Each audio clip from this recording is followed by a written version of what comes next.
여러분, 스킨케어는 비싼 제품을 많이 바르는 게 아니에요. 원리를 알고 내 피부에 맞는 방법으로 접근하는 게 훨씬 중요합니다. 오늘 알려드린 내용을 한 문장으로 정리한다면, 안녕하세요, 립바이 뷰티연구소입니다. 여러분, 혹시 이런 경험 있으신가요? 수분크림 열심히 바르는데 피부는 여전히 당기고 건조한 느낌. 내가 수분크림을 잘못 고른 건가 싶어서 더 비싼 걸 사봐도 크게 달라지지 않는 것 같은 느낌. 오늘은 그 이유를 딱 알려드릴게요. 핵심만 말씀드리면, 수분크림은 피부 속 수분을 채워주는 제품이 아닙니다. 오늘 아름다운 이야기는 수분크림의 진짜 역할과 보습이 실제로 어떻게 이루어지는지 쉽고 정확하게 풀어드리겠습니다. 끝까지 보시면 스킨케어 루틴이 확 달라지실 거예요.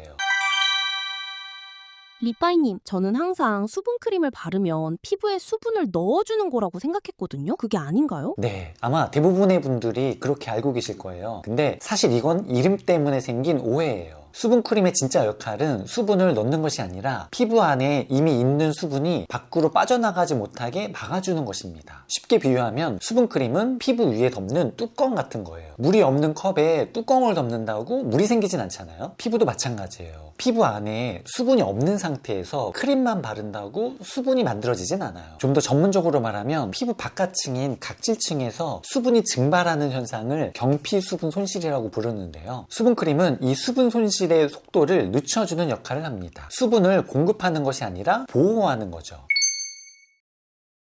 그렇다면 피부 속 수분은 대체 어디서 오는 건가요? 물을 많이 마시면 되는 건가요? 정말 많이들 궁금해하시는 부분인데요. 결론부터 말씀드리면, 물을 마신다고 피부 수분이 바로 늘어나진 않아요. 물론 심각하게 탈수된 상태라면 도움이 되겠지만요, 일반적인 상황에서 물 2리터를 마셨다고 피부가 촉촉해지는 건 아닙니다. 그럼 피부 속 수분은 어디서 오냐? 피부 수분은 크게 두 가지 경로로 유지됩니다. 첫 번째는 피부 내부에서 올라오는 수분이에요. 피부는 표피, 진피, 피하 조직이라고 크게 세 가지 층으로 나눠져 있는데요. 두 번째 층인 진피층에서 수분을 공급받습니다. 이 수분이 표피의 각질층까지 올라오면서 피부를 촉촉하게 유지해 줍니다. 두 번째는 천연 보습인자라는 것인데요. 각질 세포 안에 있는 성분들이 공기 중에 수분을 붙잡아두는 역할을 합니다. 아미노산, 젖산, 요소 같은 성분들이 여기에 해당합니다. 문제는 이 천연 보습인자가 잘못된 세안 습관이라든지요, 자외선의 노출, 노화, 과도한 각질 제거를 하시면서 줄어든다는 거예요. 그러면 피부는 수분을 붙잡는 능력을 잃어버리고요, 크림을 아무리 발라도 금방 건조해지는 거죠. 그래서 수분크림을 고를 때요, 단순히 수분이라는 단어에 끌리기보다는요, 피부 장벽을 강화하거나 천연 보습인자를 보충해주는 성분이 들어있는지를 확인하시면 좋겠죠. 대표적으로 세라마이드나 히알루론산, 판테놀, 글리세린 같은 성분들이 그런 역할을 합니다.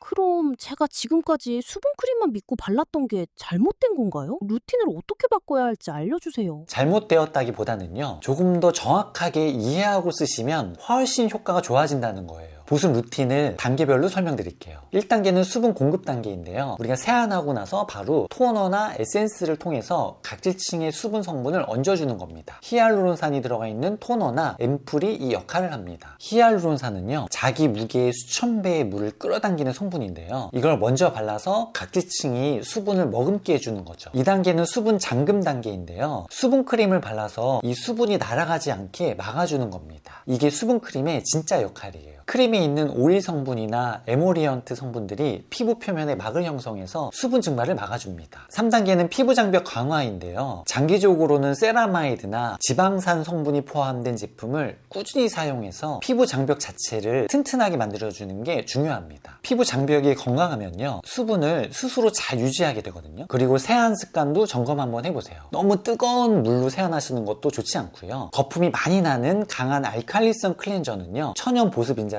오히려 씻어내거든요. 그래서 제가 추천드리는 거는 미지근한 물로 세안하시는 거, 순한 클렌저를 쓰시는 것만으로도 보습력이 확 달라질 수 있습니다.